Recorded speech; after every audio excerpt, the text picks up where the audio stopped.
টেস্টে ভারতকেও হারানো সম্ভব বলছেন সাদমান, ব্যাট হাতে ধারাবাহিক হতে চান।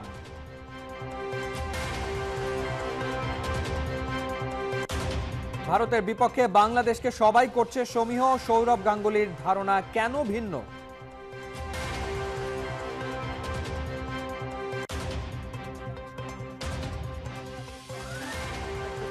কাজী সালাউদ্দিনকে জবাব দিতে চান তারা। বিশ্বকাপ বাছাইয়ে কলম্বিয়ার কাছে হারল আর্জেন্টিনা, বছরে প্রথম হারের মুখ দেখল বিশ্ব চ্যাম্পিয়নরা।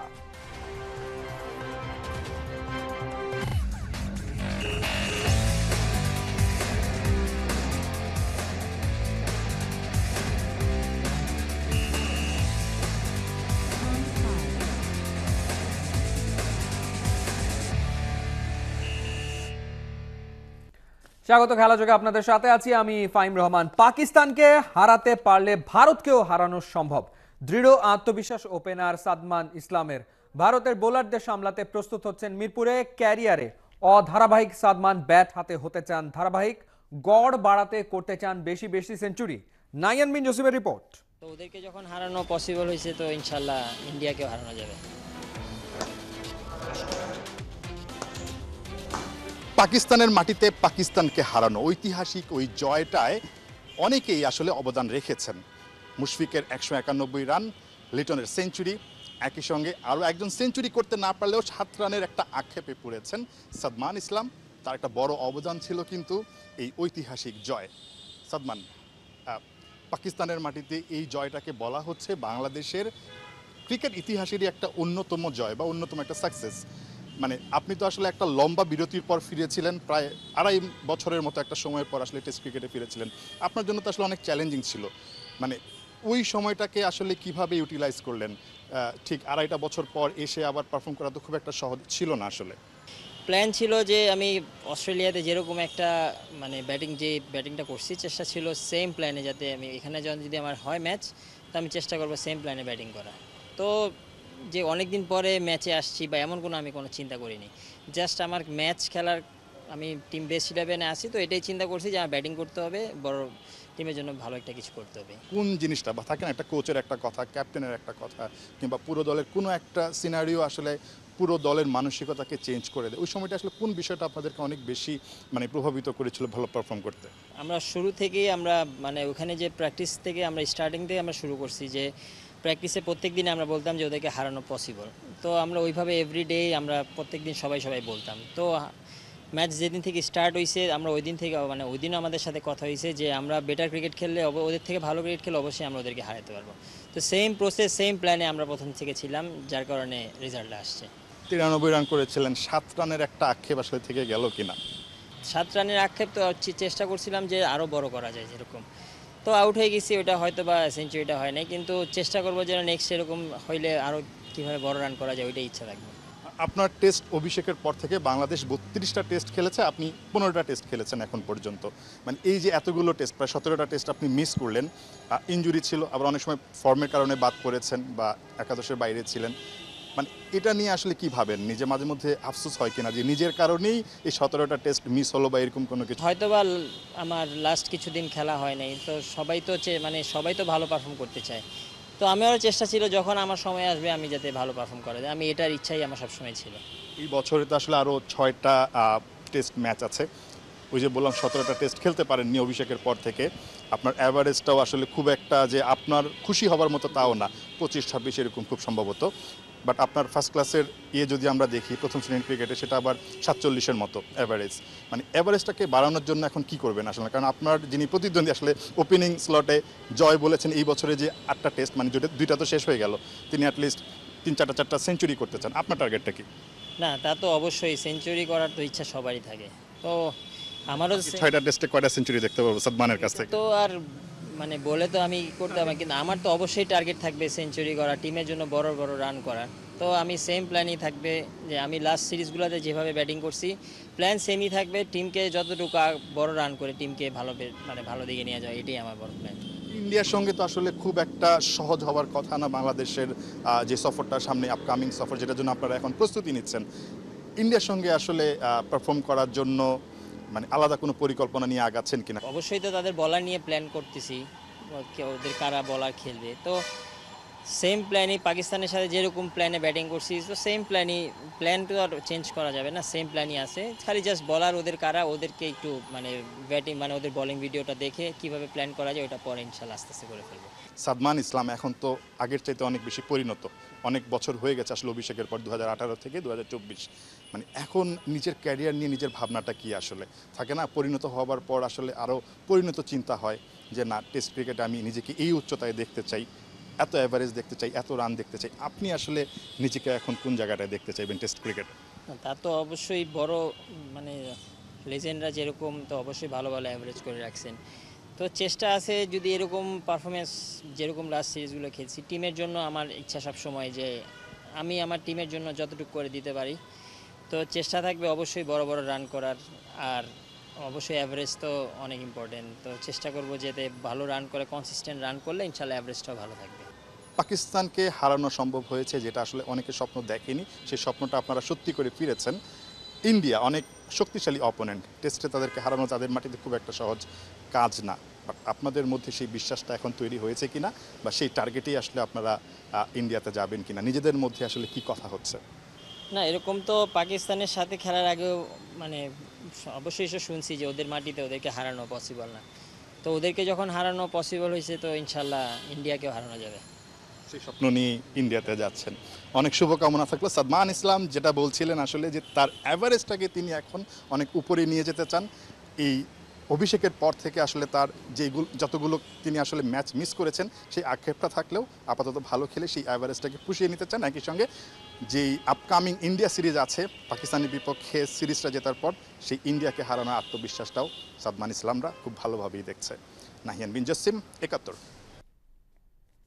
ভারতের বিপক্ষে বাংলাদেশকে সমীহ করছে সবাই, অথচ বাংলাদেশের কোনো রকমের সম্ভাবনা একেবারেই দেখতে নারাজ সৌরভ গাঙ্গুলি। পাকিস্তানের সাবেক বাসিত আলীর কটাক্ষের জবাব যেমন সম্প্রতি দেওয়া গেছিল, সৌরভকেও কি ব্যাট বলের ভাষায় ভুল প্রমাণ করা যাবে?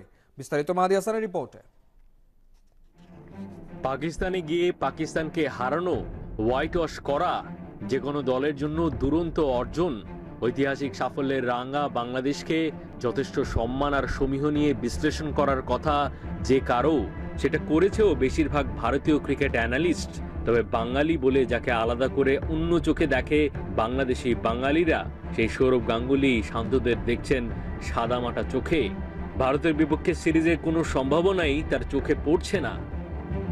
ইন্ডিয়ান গণমাধ্যম ভারত বাংলাদেশ সিরিজ নিয়ে শুনতে চেয়েছিল তার বিশ্লেষণ। সৌরভ গঙ্গোপাধ্যায় বলছেন, পাকিস্তানের মাটিতে পাকিস্তানকে হারিয়ে অনেক আত্মবিশ্বাস নিয়ে সিরিজ খেলতে আসছে বাংলাদেশ, কিন্তু ভারত অন্য এক দল।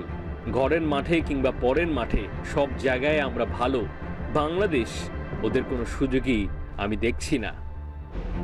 শুধু আসন্ন ভারত সিরিজে বাংলাদেশকে সাধারণ দল হিসেবে মূল্যায়নের সীমাবদ্ধ নেই। পাকিস্তানে পাওয়া সাফল্যকে ছোট দেখানোর চেষ্টা ছিল সে ইন্টারভিউতে পরোক্ষভাবে। পাকিস্তানকে নিয়ে যখনই ভাবি আমাদের মনে আসে মিয়াদাদ, ওয়াসিম, ওয়াকাররা। এখন ওরা আসলে ভুগছে ট্যালেন্টের ঘাটতিতে।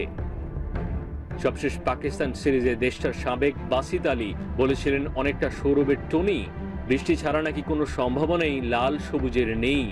বাসিত আলীকে যেভাবে ফিরিয়ে দিতে পেরেছিল টাইগাররা, সেভাবে কি সৌরভ গাঙ্গুলিকেও ফিরিয়ে দিতে পারবে ব্যাট বলের ভাষায়? সেটাই এখন দেখার। মাহাদি হাসান, ৭১।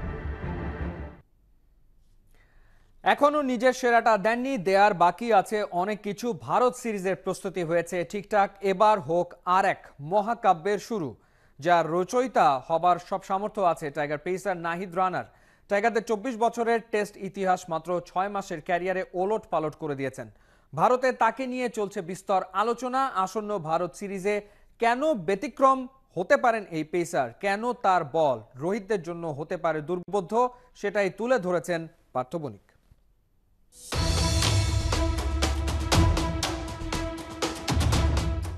বয়স, গতি আর উচ্চতা, এই তিনে মিলে নাহিদ রানা বাংলাদেশের চাপাই এক্সপ্রেস, যে কিনা নিজের তৃতীয় আন্তর্জাতিক ম্যাচেই বনে গেছেন টাইগার ইতিহাসে দ্রুততম পেসার।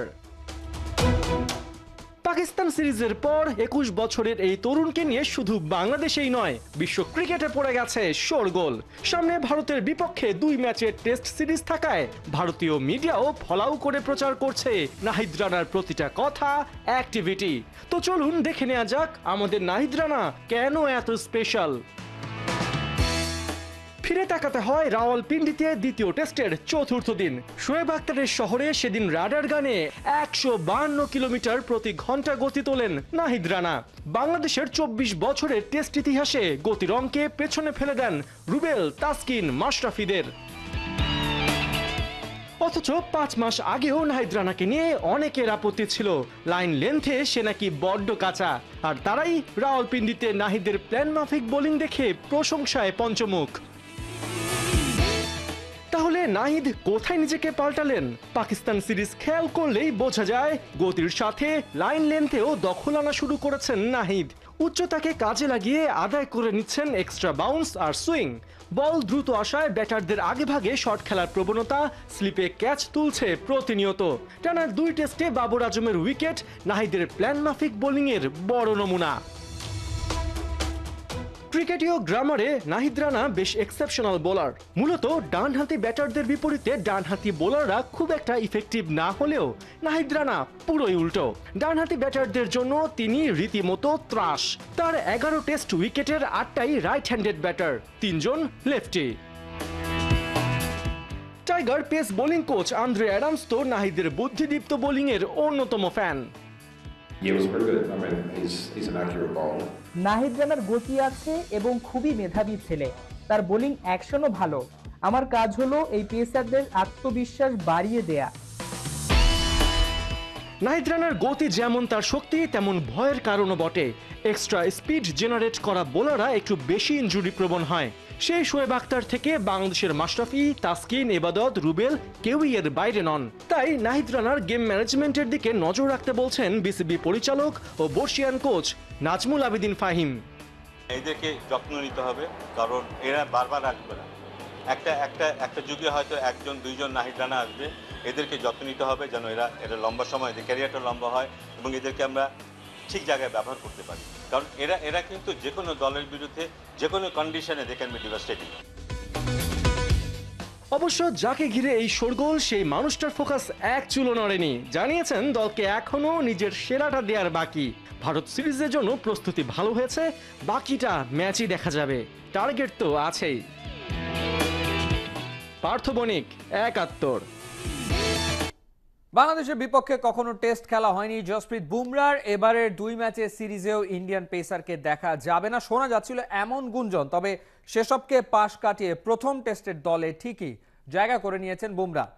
তার স্কোয়াডে থাকা নিয়ে চলছে আলোচনা সমালোচনা। নির্বাচকরা ঠিক কোন ভূমিকায় ওকে দেখতে চাইছে সেটা এখনো অস্পষ্ট। তবে সেসব নিয়ে না ভেবে আপাতত টাইগার ব্যাটারদের ভাবতে হচ্ছে বিশ্বসেরা পেসারদের একজনকে তারা সামলাবে কিভাবে। বাংলাদেশকে পাত্তা দেয় না ভারত, তার ওপর টেস্ট ক্রিকেটে তেমন একটা সুবিধা করতে পারেনি টাইগাররা। সে কথা চিন্তা করেই ঘরের মাঠে টেস্ট সিরিজে বাংলাদেশের বিপক্ষে ভাইটাল প্লেয়ারদের বিশ্রাম দেওয়ার কথাই ভাবছিল ম্যান ইন ব্লুজ ম্যানেজমেন্ট। ভারতের গণমাধ্যমগুলো জানাচ্ছিল এমন তথ্যই। কিন্তু এরই মধ্যে ঘটে গেল হাড় হিম করে দেওয়ার মতো এক ঘটনা। পাকিস্তানকে তাদেরই ঘরের মাটিতে আইসিসি টেস্ট চ্যাম্পিয়নশিপের সিরিজে বাংলা ওয়াশ করলো নাজমুল শান্তর দল। তাতেই যেন নড়ে চড়ে বসলো ম্যান ইন ব্লুরা। ওদিকে গেল মাসেই শ্রীলঙ্কার বিপক্ষে সাদা বলের সিরিজ হার রীতিমতো ডুবিয়েছে রোহিত বাহিনীকে। তাই কিসের বিশ্রাম, কিসের কি? বাংলাদেশের বিপক্ষে প্রথম টেস্টে ফুল পাওয়ার নিয়েই নামার সিদ্ধান্ত নেয় গৌতম গম্ভীরের দল। স্কোয়াডে থাকছেন ওদের অন্যতম তুরুপের তাস জসপ্রীত বুমরাও। ভারতীয় পেসারের সবশেষ টেস্ট অ্যাসাইনমেন্ট ছিল ঘরের মাঠে ইংল্যান্ডের বিপক্ষে। সেখানে টিম ইন্ডিয়া দলে তাকে রাখা হয়েছিল ভাইস ক্যাপ্টেন হিসেবে। কিন্তু এবারে বাংলাদেশের বিপক্ষে পয়লা টেস্টের স্কোয়াডে বুমরার তেমন কোনো ভূমিকার কথাই উল্লেখ করেনি ভারতের টিম ম্যানেজমেন্ট। বোঝা যাচ্ছে এই পেসারকে নিয়ে বাংলাদেশের বিপক্ষে বড় কোনো পরিকল্পনাই ছিল না ভারতের। আরেকটা কারণ হতে পারে বুমরাকে ভারতের ভবিষ্যৎ নেতৃত্বে দেখার আগ্রহ নেই দেশটার ক্রিকেট বোর্ডের। বাংলাদেশের বিপক্ষে এর আগে অবশ্য কখনোই টেস্ট খেলা হয়নি বুমরার। উপমহাদেশের দলগুলোর মধ্যে কেবল শ্রীলঙ্কার বিপক্ষে খেলেছেন লাল বলের ক্রিকেট। মাত্র 4 ইনিংসেই 10 উইকেট শিকার একেবারে ফেলনা ব্যাপার নয়। তার উপর ঘরের মাঠে চেক অ্যান্ড ব্যালেন্স করায় বুমরার জুড়ি নেই। ওভারঅল টেস্ট ক্যারিয়ারে এভারেজ যখন 20+, সেখানে হোম গ্রাউন্ডে প্রতি 16 রান দিয়ে লাল বলে একটা করে উইকেট শিকার করেছেন এই পেসার। টেস্ট ক্রিকেটে বুমরাকে সামলানোর অভিজ্ঞতা না থাকলেও ওয়ানডে আর টি20তে তার বল ফেস করেছে টাইগার ব্যাটাররা। 50 ওভারের ক্রিকেটে বাংলাদেশের বিপক্ষে 5 ইনিংস থেকে 1 ডজন উইকেট শিকার করেছেন। টি20তে বাংলাদেশ ভার্সেস বুমরার আছে 4 ইনিংস, সেখানে অবশ্য ওই 4টা উইকেটই পেয়েছেন। তবে ওয়ানডে আর টি20র ইকোনমি বলে দেয় টাইগার ব্যাটারদের শর্টার ফরম্যাটে একদমই দম নিতে দেননি বুমরা। অ্যাক্রস দ্য ফরম্যাটে দুরন্ত পারফরমেন্স আর টেস্ট ক্রিকেটে বুমরাকে সামলানোর অনভিজ্ঞতা তাকে এই সিরিজে করে তুলতে পারে ভাইটাল রোল মেকার। গেল বিশ্বকাপে সাউথ আফ্রিকার বাঘা বাঘা ব্যাটাররা ওকে সামলাতে না পেরে ফাইনালে হেরেছিল। পাকিস্তানকে ধবল ধোলাই করে চনমনে টাইগার ব্যাটিং লাইনের কাছে কি বুমরা নামের কঠিন আর জটিল ধাঁধার উত্তর আছে? খালিদ জামিল, ৭১। আগামী মাসে বাংলাদেশ ফুটবল ফেডারেশনের নির্বাচন। ক্রীড়া উন্নয়ন পরিষদের ব্যানারে শক্তিশালী প্যানেল গড়তে যাচ্ছেন সাবেক ফুটবলার, ক্লাব, জেলা ও বিভাগের প্রতিনিধিরা। অবাধ ও স্বচ্ছ নির্বাচনের মধ্য দিয়েই কাজী সালাউদ্দিনকে উচিত জবাব দিতে চান তারা। অর্ণবাপী রিপোর্ট। চারিদিকে যখন পরিবর্তনের সুবাতাস বইছে, দেশ মুক্ত হয়েছে স্বৈরাচারের হাত থেকে, ক্রীড়াঙ্গনে চলছে সংস্কার। শুধুমাত্র রাজনৈতিক মতাদর্শের ভিন্নতার কারণে যারা এতদিন ছিলেন ক্রীড়াঙ্গন থেকে দূরে, তারা এক হয়েছেন ক্রীড়া উন্নয়ন পরিষদের ব্যানারে। লক্ষ্য একটাই, ফুটবল ফেডারেশনের সভাপতি সালাউদ্দিনের পতন। তবে সেটা অবাধ ও স্বচ্ছ নির্বাচনের মধ্য দিয়েই। অনেকে মনে করতে পারে যে বোধহয় বিএনপি আজকে আওয়ামী লীগ চলে যাওয়ার কারণে আজকে বোধহয় বিএনপি সব এগুলো এমনি আসতেছে না। আমাদের ক্রীড়াঙ্গনে অবস্থান থাকা সত্ত্বেও আওয়ামী লীগের আমলে আমাদের কাউকেই কোথাও কোনো অবস্থান রাখেনি। নির্বাচনটা ফেয়ার হবে এবং ফেয়ার হওয়ার পরে এই নির্বাচনে আবার যারা জিতে আসবে তারাই ফুটবলের দায়িত্ব নেবে। পছন্দের কাউন্সিলরদের ভোট অধিকার দিয়ে প্রশ্নবিদ্ধ নির্বাচন করে টানা 4 মেয়াদে বাফুফের সভাপতির চেয়ার আঁকড়ে রয়েছেন কাজী সালাউদ্দিন। মাঠের ফুটবলের উন্নতির বদলে অনিয়ম আর দুর্নীতি করেই আলোচনায় এসেছেন বারবার। তার নির্বাচন করার এখনো খায়েশ রয়েছে এবং আমি বিশ্বাস করি তিনি যে স্বপ্ন দেখছেন যে তিনি আবারও তার যে আজ্ঞাবহ ডিএফএ দিয়ে ওই হাসিনা মার্কা নির্বাচন করবে, সেই সুযোগ বাংলাদেশে আর কেউ তাকে দিবে না। আইনগতভাবে আমরা লিগ্যাল ওয়েতে, যেটা আইনি প্রক্রিয়ার মাধ্যমে যা করণীয় দরকার সেটা করব এবং সেই জায়গায় যদি প্রমাণিত হয় যে কাজী সালাউদ্দিন সহ আরও অনেকে এই দুর্নীতির সাথে জড়িত এবং প্রমাণিত হয়, তাদেরকে অবশ্যই শাস্তির আওতায় এনে তাদের বিচার করা হবে বাংলাদেশ। আগামী মাসেই ফুটবল ফেডারেশনের নির্বাচন। ফুটবলের উন্নতির লক্ষ্যেই ক্লাব, জেলা ও বিভাগের প্রতিনিধিরা এখন আসন্ন নির্বাচনের রূপরেখা তৈরি করতে।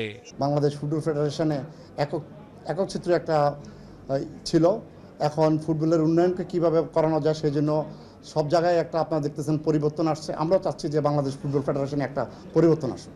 বাংলাদেশ ক্রিকেট বোর্ডের সভাপতির পদ থেকে নাজমুল হাসান পাপন পদত্যাগ করলেও ফিফা এএফসিকে ঢাল বানিয়ে এখনো বাফুফের সভাপতির দায়িত্বে কাজী সালাউদ্দিন। ফুটবল পাড়ায় গুঞ্জন আছে আরও একবার নির্বাচন করতে পারেন তিনি। অর্ণব বাপি, ৭১।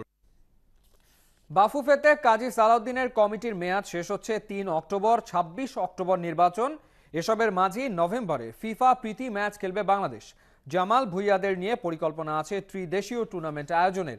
এদিকে বাফুফে ঠিক করতে চাইছে হেড কোচ হাভিয়ার কাবরেরার ভবিষ্যৎ। মেদিনাইমের রিপোর্ট। এমন কি কোনো ঘটনা আছে যে বাফুফে থেকে আপনি টাকা পাবেন? বাংলাদেশ সুপার লিগ করার জন্য, তো এইটা করার জন্য ফুটবল ফেডারেশন আমরা একটা চুক্তিও করেছিলাম, 50 লাখ টাকা অ্যাডভান্সও দিয়েছিলাম। এইটা তো কোনো রিফান্ড নাই, কোনো কিছু নাই। আদৌ তারা এটা দেখিয়েছিল কিনা, কি করেছিল কিনা আমরা জানি না, সেটাকে আমরা পাই। এভাবেই গেল 17 বছর চলেছে দেশের ফুটবল। অর্থ লুটপাট, নির্দিষ্ট একটি রাজনৈতিক দলের ছত্রছায়ায় জবাবদিহিতাও নেই। ফলাফল ফিফা কর্তৃক বাফুফের সাধারণ সম্পাদক নিষিদ্ধ, দেশের ফুটবলের র্যাঙ্কিং তলানিতে। 3 অক্টোবর শেষ হচ্ছে বাফুফেতে কাজী সালাউদ্দিন অধ্যায়। 26 অক্টোবর বাফুফে নির্বাচন, সেখানে যে জিতবে সেই আগামী 4 বছর চালাবে ফুটবল ফেডারেশন। কাজী সালাউদ্দিন আবারও নির্বাচনে দাঁড়ানোর ঘোষণা দিয়েছেন। এসব নিয়ে ব্যস্ত থাকায় অক্টোবর ফিফা উইন্ডো থাকার পরও খেলতে যেতে পারছে না জামাল ভুঁইয়ারা। আসল কথা, টাকা নেই। আমরা এএফসি এশিয়ান কাপ কোয়ালিফায়ার্সের ম্যাচ হচ্ছিল মার্চের উইন্ডোতে, 2025-এর মার্চের উইন্ডোতে। তো আমরা ওইখানে ভালো ফলাফলের জন্য আসলে আমরা প্রস্তুতি হিসাবে কিন্তু সেপ্টেম্বরের উইন্ডোতে ভুটানের সাথে 2টি ম্যাচ খেলেছি এবং আমরা অক্টোবর এবং নভেম্বর পাশাপাশি 2টা অল্প সময়ের ব্যবধানেই হচ্ছে আমাদের হচ্ছে 2টা উইন্ডো। সো বাট আমরা যেহেতু নির্বাচন আমরা আগে থেকেই একটা শিডিউল ছিল যে আমরা নভেম্বর উইন্ডোটাকে ইউজ করব। তবে ঠিকই নভেম্বরে ফিফা প্রীতি ম্যাচ খেলবে হাভিয়ের কাবরেরার শিষ্যরা, কেননা ভুটানের বিপক্ষে 1 জয় আর 1 হারে পয়েন্ট টেবিলে খুব বেশি উন্নতি হয়নি। আগামী বছর মার্চে এশিয়ান কাপ বাছাই পর্বে পয়েন্ট না বাড়ালে খেলা কঠিন, যেখানে ইতোমধ্যে কোয়ালিফাই করেছে শ্রীলঙ্কার মতো দেশ। বাংলাদেশের সঙ্গে খেলতে একটি দেশ রাজিও আছে। গুঞ্জন ত্রিদেশীয় সিরিজ খেলার আমন্ত্রণও পেয়েছে। নভেম্বর উইন্ডোতে আমরা আসলে বিভিন্ন দেশের সাথে যোগাযোগ করছি এবং অলরেডি আমাদের 2টা দেশ অলরেডি ইনভাইট করেছে, একটা ত্রিদেশীয় টুর্নামেন্টের জন্য, আরেকটা হচ্ছে যদি বলি একটা দেশ বাংলাদেশে এসে খেলার, অথবা ওদের ওখানে যাওয়া যায় কিনা। তো আমরা একটু আলোচনা করে কোচের সাথে কথা বলে আমরা আপনাদের বিস্তারিত পরবর্তীতে জানাবো। গেল বছর নিজের বেতন বাড়িয়ে নেয়া হাভিয়ের কাবরেরা 2024-এ এসে ফ্লপ। চলতি বছর 8 ম্যাচ খেলে জয় মাত্র একটিতে। ক্যারিয়ারে এর আগে কখনো জাতীয় দলকে কোচিং না করানো এই কোচকে আগামীতে রাখবে কিনা সে বিষয়েও প্রস্তুত হচ্ছে রিপোর্ট। ওইখানে আমাদের টিম ম্যানেজার আছে, কোচ আছে, তারা আমাদের আসলে অফিসিয়ালি রিপোর্ট জমা দেয়। তো তারা রিপোর্ট জমা দিলে আমরা সভাপতি মহোদয় বলেন, আমাদের ন্যাশনাল টিমস কমিটি বলেন, তাদের সাথে আমরা আলাপ আলোচনা করব। অক্টোবরে মেয়েদের সাফ শিরোপা ধরে রাখার মিশনে নেপালে খেলতে যাচ্ছে বাংলাদেশ। আছে বয়স ভিত্তিক টুর্নামেন্টও, তবে মাঠের খেলার চাইতে মাঠের বাইরের প্রেক্ষাপট আলোচনায় থাকা দেশের ফুটবলে হট টপিক নির্বাচনে কাজী সালাউদ্দিনের প্রতিপক্ষ হচ্ছে কে? মেহেদী নাইম, 71। চলছে খেলাযোগ সরাসরি সংবাদ ও অনুষ্ঠান দেখতে চোখ রাখুন 71-এর ফেসবুক পেজে এবং সাবস্ক্রাইব করুন 71-এর ইউটিউব চ্যানেলে। 71-এর সাথেই থাকুন।